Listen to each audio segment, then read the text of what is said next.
नमस्कार. जानकीने सर्वांसमोर शर्वरीवरती आरोप केलेले असतात. त्यामुळे शर्वरी खूपच चिडलेली असते. ती बिथरलेली असते, वेड्यासारखं वागत असते. जानकीच्या हातातून विक्रांतरावांचा मोबाईल खेचून घेण्याचा प्रयत्न करत असते. पण त्याच वेळेला जानकी शर्वरीच्या सणसणीत कानाखाली मारत तिला जोरात ढकलून देते. शर्वरी तोंडावर आपटते. त्यावेळेला सुमित्रा बोलते, जानकी काय चाललंय हे सर्व, मला सांगशील का? तेव्हा जानकी बोलते, सर्व सांगते आई, आणि मला सांगायचंच आहे. आजपर्यंत शर्वरी वंश आपल्याला फसवत आल्या. मी तुमच्यासाठी त्यांच्या मनाचा विचार केला. खरं तर माझ्या मनात कुठेतरी संशयाची पाल चुकचुकत होती की शर्वरी वंश चुकीच्याच आहेत, पण मी तुमच्यासाठी त्यांच्यावरती विश्वास ठेवला. पण यांनी काय केलं? यांनी तर आपल्या सगळ्यांना वेडं बनवलं, आपल्या विश्वासाला तडा दिला. तेव्हा शर्वरी बोलते, आई आई तू हिच्या बोलण्यावरती अजिबात विश्वास ठेवू नकोस. आई ही सर्व खोटं बोलते, माझ्यावरती विश्वास ठेव. तेव्हा लगेच राहुल बोलतो, जानकी वहिनी काय चाललंय तुमचं? अहो का तुम्ही शर्वरीला बदनाम करताय? तेव्हा लगेच ऐश्वर्या बोलते, राहुल तू तर गप्पच बस. तू काही धुतल्या तांदळासारखा स्वच्छ नाहीयेस. अरे सगळं काही कळून चुकलंय. या शर्वरीने जे काही केलं त्यामध्ये तू सुद्धा होतासच ना? तेव्हा राहुल बोलतो, बस, या घरचा जावई आहे मी, तरी सुद्धा माझ्यावरती असे घाणेरडे आरोप आणि माझ्या बायकोबद्दल असं काहीतरी बोललं जात आहे. शर्यू, मी तुला सांगत होतो ना आपल्याला इथे राहायला नको म्हणून, आपण निघून जाऊया. पण तू माझा ऐकलं. शेवटी काय झालं शर्यू, सांग ना काय झालं? स्वतःच्याच अब्रूचे धिंडवडे काढून घेतेस ना? शर्यू, मी सगळं काही सहन करेन, पण तुझा अपमान मला सहन होणार नाही. तेव्हा सुमित्रा बोलते, जावई बापू तुम्ही जरा शांत राहा. जावई बापू प्लीज, उगाच आकांतांडव करू नका. जानकी काय चाललंय हे? मला तुझ्याकडून ही अपेक्षा नाही. तू असं कसं काय वागू शकतेस? तेव्हा लगेच जानकी बोलते, आई आई कधीतरी माझ्यावरती विश्वास ठेवा, कधीतरी. आई तुम्ही माझ्यावरती विश्वासच का ठेवत नाही यात? मी या घरासाठी जे काही करेन ते भल्याचंच असणार ना? आई, हा विक्रांतरावांचा मोबाईल आहे, ज्यामध्ये विक्रांतरावांनी नानांना सगळे काही मेसेज पाठवले. नाना त्यांच्याशी बोलण्याचा सुद्धा प्रयत्न करत होते, पण काही केल्या विक्रांतरावांचा त्यांना रिप्लायच येत नव्हता. आणि तो काय येत नव्हता ते शर्वरी वंशांना विचारा. तेव्हा शर्वरी बोलते, काय चाललंय तुझं? विक्रांतना नानांचा मेसेज येत नव्हता, याच्यात माझा काय दोष? आणि तू माझ्यावरती का आरोप करतेस? त्यावेळेला लगेच मोठ्यानी जानकी बोलते, कारण राहुलचं आणि तुमचं ऑलरेडी अफेअर होतं. जेव्हा विक्रांतराव जिवंत होते, विक्रांत भाऊजींचा खून तुम्हीच केलात, आणि दुर्दैव म्हणजे आमचं की तुम्ही नानांना सुद्धा मारलत. तेव्हा मात्र शर्वरी मोठ्याने ओरडते, बस झालं जानकी वहिनी, बस. किती घाणेरडे आरोप करणार आहेस तू माझ्यावरती? तू काय काय बोलतेस? तुला तरी कळतंय का?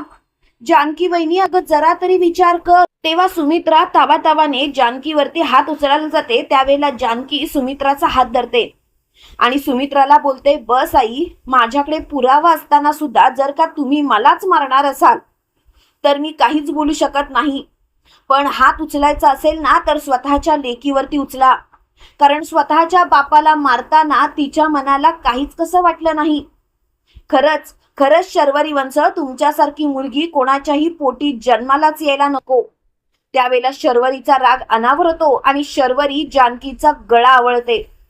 ऋषिकेश, सारंग, सौमित्र सगळेजण खूपच घाबरतात. सुमित्रा मोठ्याने बोलते, शर्यू काय करते? सोड. शर्यू तुला समजतंय का? त्यावेळेला लगेच शर्वरी मोठ्याने बोलते, जानकी जानकी तुला काय गरज असं बोलायची? अगं नाना सुद्धा हेच बोलले, म्हणून तर त्यांच्या डोक्यात दगड घातला आणि त्यांचा खून केला. मला तर त्या नानांचा खूप राग आला होता. त्यावेळेला मात्र सुमित्रा चांगलीच धबकते. सुमित्रा स्वतःच्या तोंडावर हात घेते. त्यावेळेला मात्र राहुल स्वतःशीच बोलतो, खाल्लान, हिनी माती खाल्लान. आता इथे थांबण्यात काहीच अर्थ नाही, कारण रणदिवे कुटुंब शर्वरीला सोडणार नाहीत. तेवढ्यात मात्र ऋषिकेश चोरामध्ये शर्वरीला ढकलून देतो आणि सटकन अशी कानाखाली मारतो. जानकीचा जीव गुदमरलेला असतो. त्यावेळेला ऐश्वर्या तिला पाणी आणून देते. जानकी कशी बशी स्वतःला सावरते. त्यावेळेला इकडे शर्यू खाली पडल्यावरती तिला तिच्या चुकांची जाणीव होते. तिला कळून चुकतं की आपण रागाच्या भरात सगळं काही कबूल केलंय. तेव्हा मात्र शर्वरी स्वतःची बाजू सावरून घेण्याचा प्रयत्न करत असते. ती म्हणत असते, हे बघा माझं ऐकून घ्या, मी रागाच्या भरात ते काही बोलून गेले, पण मी असं केलं नाही. सारंग सारंग सौमित्र दादा, ऋषिकेश दादा, तुमचा तुमच्या बहिणीवरती विश्वास आहे ना? प्लीज प्लीज माझ्यावरती विश्वास ठेवा ना. तेव्हा मात्र ऋषिकेश चटकन अशी कानाखाली मारतो. सौमित्राला सुद्धा राग आलेला असतो. सौमित्र बोलतो, गप्प बस शर्वरी, गप्प बस. अगं तुझ्यासारख्या मुलीवरती तर माझा विश्वासच नव्हता. खरं तर जानकी वहिनीमुळे मी तुझ्यावरती विश्वास ठेवला होता, नाहीतर कुठेतरी मला माहिती होतं की तू दोषी आहेस. आणि या राहुलचं जर का बोलत असशील ना, तर मला अजिबात त्याच्याबद्दल खात्रीच नव्हती. मुळात तुमचा सगळा प्लॅन माझ्या लक्षात आला होता. त्यावेळेला जानकी बोलते, शर्वरी वंश, काहीच कसं वाटलं नाही स्वतःच्या वडिलांना दगडाने ठेचून मारताना? शर्वरी वंश, तेव्हा तुम्हाला लहानपणीच्या आठवणी आठवल्याच नाहीत का? तुम्ही जरा विचार करा. ज्यांचे बोट धरून तुम्ही चालायला शिकलात त्यांनाच तुम्ही ठेचून मारलत. अहो जरा तरी विचार करा, त्या बापाच्या मनाला तेव्हा किती वेदना झाल्या असतील. त्यावेळेला शर्वरी बोलते, बस. खरोखर त्या बापाच्या मनाला वेदना झाल्या असतील, मग त्यांनी माझ्या नावावरती का प्रॉपर्टी केली नाही? स्वतःच्या लेकीला का हिस्सा दिला नाही? का का या सुनेच्या नावावरती प्रॉपर्टी केली? त्यांचा माझ्यापेक्षाही जास्त तुझ्यावरती विश्वास का? तेव्हा मात्र जानकी बोलते, याचं उत्तर तुम्ही स्वतःच्याच मनाला विचारा. कारण तुम्ही त्यांच्या असून सुद्धा त्यांचा तुमच्यावरती विश्वास नव्हता. आणि शर्वरी वंश, तुम्ही चुकताय. नानांनी तुम्हाला तुमच्या नावाची प्रॉपर्टी दिली होती, तुमच्या वाटणीची, माहिती आहे ना? तेव्हा मात्र शर्वरी बोलते, हो, पण कितीही काही झालं, जर का मला गरज आहे तर पैसे द्यायला पाहिजे होते. तेव्हा जानकी बोलते, खरोखर नाना तुम्हाला पैसे द्यायला तयार नव्हते? शर्वरी, तुम्ही चुकीचंच वागला. त्यावेळेला मात्र इकडे सुमित्रा खूपच चिडलेली असते आणि ती मोठ्याने ओरडते, शर्यू. त्यावेळेला शर्वरी खूपच घाबरते. त्यावेळेला सुमित्रा शर्वरीच्या अंगावर धावत जाते आणि तिचा गळा चावळते. सुमित्रा मोठ्याने बोलते, शर्यू, माझ्या नवऱ्याला मारलंस तू, माझ्या नवऱ्याला? हिम्मतच कशी झाली तुझी माझ्या नवऱ्याला मारायची? आता मात्र मी तुला सोडणार नाही शर्यू. का का तू असं केलंस? जानकी, अगं खरंच या मुलीने ना माझी लाज काढली, लाज. काय करू तेच मला कळत नाहीये जानकी. त्यावेळेला जानकी बोलते, आई आई तुम्ही शांत व्हा. आणि आई प्लीज प्लीज त्यांना सोडा. तुम्ही काय करताय आई, तुम्हाला कळतंय का? त्यावेळेला लगेच सुमित्रा बोलते, नाही शर्यू, नाही, आता मात्र मी तुला सोडणार नाही. त्यावेळेला लगेच शर्यू बोलते, आई अगं मी तुझी मुलगी आहे, तू काय करतेस, कळतंय का तुला? अगं जरा तरी विचार कर, तू असं कसं काय वागू शकतेस? तेव्हा मात्र सुमित्रा बोलते, गप्प बस. अगं तुझा जीव घेतल्याशिवाय माझ्या मनाला अजिबात काहीच थंडक मिळणार नाही. त्यावेळेला लगेच ऋषिकेश बोलतो, आई काय करतेस? तुला तुला जेलमध्ये जायचं आहे का? आई, ह्या शर्वरीने जे काही केलंय ते तिच्या पापाची कर्म आहेत आणि तिला ते भोगावंच लागणार. तू काळजी करू नकोस आई, मी आहे ना तुझ्यासोबत. आपण दोघं मिळून हिला शिक्षा करू. पण आई प्लीज प्लीज स्वतःला शांत कर. तेव्हा मात्र सुमित्रा बोलते, कशी शांत होऊ तूच सांग ना, कशी शांत होऊ मी? मला कळतच नाहीये या मुलीने असं सर्व का केलं, का तिने नानांना मारलं. शर्यू, मी तुला सोडणार नाही, तुझा जीवच घेणार. तेवढ्यात मात्र शर्वरी जोरात सुमित्राला ढकलते आणि मोठ्याने बोलते, बस झाला, ही नाटकं बंद करायची. त्यावेळेला जानकीला खूप राग येतो आणि जानकी बोलते, गप्प बसा शर्यू वंश. खरं तर वंश बोलायची सुद्धा मला लाज वाटते, लाज. तुमच्यासारख्या बाईला तर धडा शिकवलाच पाहिजे, तुम्ही त्याच लायकीचे आहात. त्यावेळेला लगेच मोठ्यानी शर्वरी बोलते, हो मी त्याच लायकीची आहे, तर त्याच लायकीची आहे. आता मात्र मला काहीच ऐकायचं नाही. आणि कितीही काही झालं तरी सुद्धा एक गोष्ट लक्षात ठेवायची, मी जे काही केलं ते योग्यच केलं. आणि आता जर का तुमच्या समोर सत्य आलंय ना, तर मी सांगतेच. आणि शर्यू सगळं काही सांगत असते. नाना आणि विक्रांतला कसं मारलं हे सगळं काही शर्वरी सांगत असते. त्यावेळेला राहुल शर्वरीला बोलतो, शर्वरी स्वतःचं तोंड बंद ठेव, काय करतेस तू, कळतंय का तुला? त्यावेळेला शर्वरी बोलते, राहुल तू गप्प बस. आणि काय रे, तू सुद्धा या सर्व गोष्टींमध्ये सामील होतासच ना? त्यावेळेला राहुल बोलतो, हे बघ शर्वरी, उगाच माझं नाव घेऊ नकोस.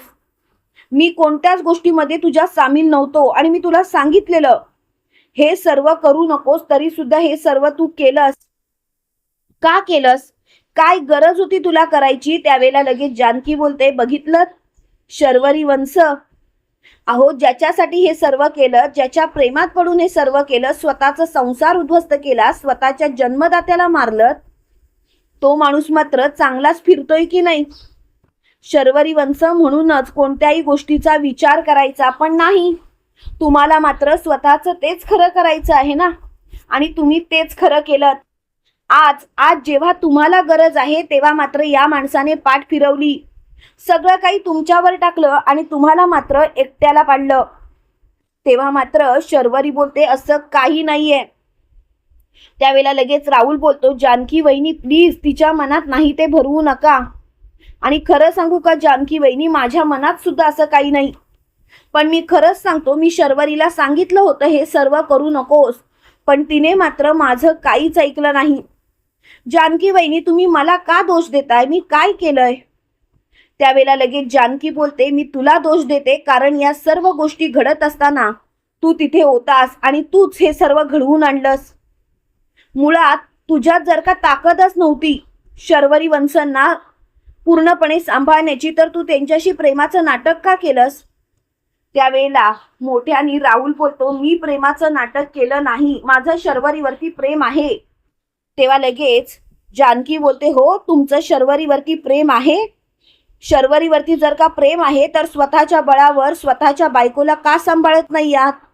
तिच्या माहेरची प्रॉपर्टी तुम्हाला का पाहिजे? तुम्ही सुद्धा तिच्या माहेरच्याच प्रॉपर्टीसाठी इथे थांबलात ना, तेही लालचीने. तेव्हा मात्र मोठ्याने राहुल बोलतो, बस, उगाच माझ्यावरती कसलेही आरोप करायचे नाहीत. आणि शर्वरी, मी तुला सांगितलं होतं ना आपण इथून निघून जाऊया म्हणून, पण तू माझं ऐकलं नाहीस. तेव्हा मात्र शर्वरी बोलते, ए जानकी, जास्त शहाणपणा करायचा नाही या. त्यावेळेला सुमित्राचा पारा चढतो आणि सुमित्रा बोलते, आता तर हिला मी सोडणारच नाही, आता हिची लायकी हिला मी दाखवणारच. कितीही काही झालं तरी सुद्धा मला आता हिची लायकी हिला दाखवायचीच आहे, त्याशिवाय शांतच बसायचं नाही. हिला कायमचं संपवते की नाही बघ. तेव्हा ऐश्वर्या बोलते, आई आई तुम्ही शांत व्हा. आई, आमचं फक्त एवढंच म्हणणं होतं की तुमच्या समोर सत्य यावं. जी काही शर्वरीला शिक्षा होणार ना ती कायद्याने होणार. तुम्ही प्लीज स्वतःला त्रास करून घेऊ नका.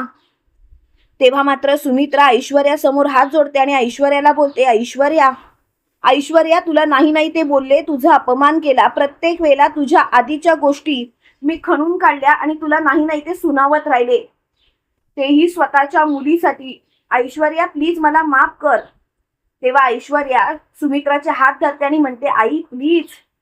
आई, कोणती आई आपल्या मुली बाबतीत असं काहीतरी ऐकून घेईल? पण आई खरं सांगू का, मी चुकीचं वागलीये पण मी सुधारले, तेही जानकीच्या चांगुलपणामुळे.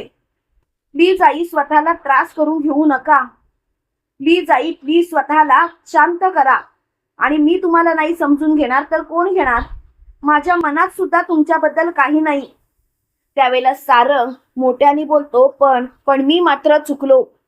नवरा म्हणून मी कमीच पडलो. स्वतःच्या बहिणीच्या बाबतीत विचार केला, तिला पाठिंबा दिला, तिच्या पाठीशी ठामपणे उभा राहिलो. पण तिने काय केलं? विश्वासघात.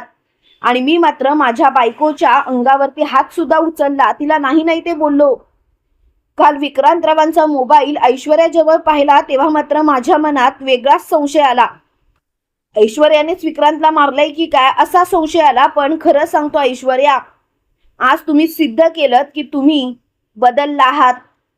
तेव्हा लगेच ऐश्वर्या बोलते, सारंग, मला काहीच वाटत नाही तुमच्या मनात संशय आला काय आणि नाही आला काय. सारंग, मी फक्त एकच सांगे, मी खूपच बदलले. त्यावेळेला जानकी बोलते, ऐश्वर्या, तुला स्पष्टीकरण द्यायची गरज नाही आणि ज्यांचा तुझ्यावरती विश्वास नाही त्यांची मर्जी, पण मी आहे ना, माझा तुझ्यावरती पूर्ण विश्वास आहे. राहिला प्रश्न या शर्वरीचा, तर आता मात्र शर्वरी तुला शिक्षाही होणारच, तुझी आता वाट लागणारच, कारण मी तुला माफ करणार नाहीये. शर्वरी, तुझा खेळ खल्लास. तेव्हा मात्र शर्वरी खूपच चिडते आणि मोठ्याने बोलते, पुरे, मला आता हा विषय वाढवायचाच नाहीये. प्लीज हा विषय इथल्या इथे बंद करा. त्यावेळेला लगेच राहुल बोलतो, जानकी वहिनी प्लीज प्लीज हे सर्व थांबवा. जानकी वहिनी प्लीज हे सर्व थांबवलं ना तर बरं होईल. त्यावेळेला लगेच जानकी मोठ्याने बोलते, खरं सांगू शर्वरी वंश तुम्हाला जोपर्यंत शिक्षा करत नाही तोपर्यंत मी शांत बसणार नाही. शर्वरी वंश प्लीज हे सर्व जर का थांबवलं तर बरं होईल, नाहीतर नको ते निर्माण होईल. त्यावेळेला लगेच शर्वरी बोलते, खरं सांगू जानकी तू जे काही केलंयस ना त्याची शिक्षा मात्र तुला मिळणार आणि आता मात्र मी तुला सोडणार नाही. जानकी सगळं काही संपलंय.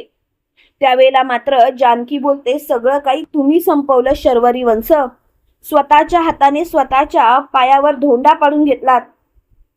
पण आता मात्र मला हा विषय वाढवायचा नाहीये. प्लीज हा विषय इथल्या इथे बंद करायचा. तुम्हाला काय वाटतं मित्रांनो, आता तरी सुमित्रा शर्वरीला जानकीच्या पायात पडायला लावेल का आणि खरोखर तिला जेलमध्ये पाठवेल का? कमेंट करून नक्की कळवा. आणि असेच मालिकेंचे नवनवीन अपडेट पाहण्यासाठी व्हिडिओला लाईक, चॅनलला सबस्क्राईब करायला विसरू नका. थँक्यू.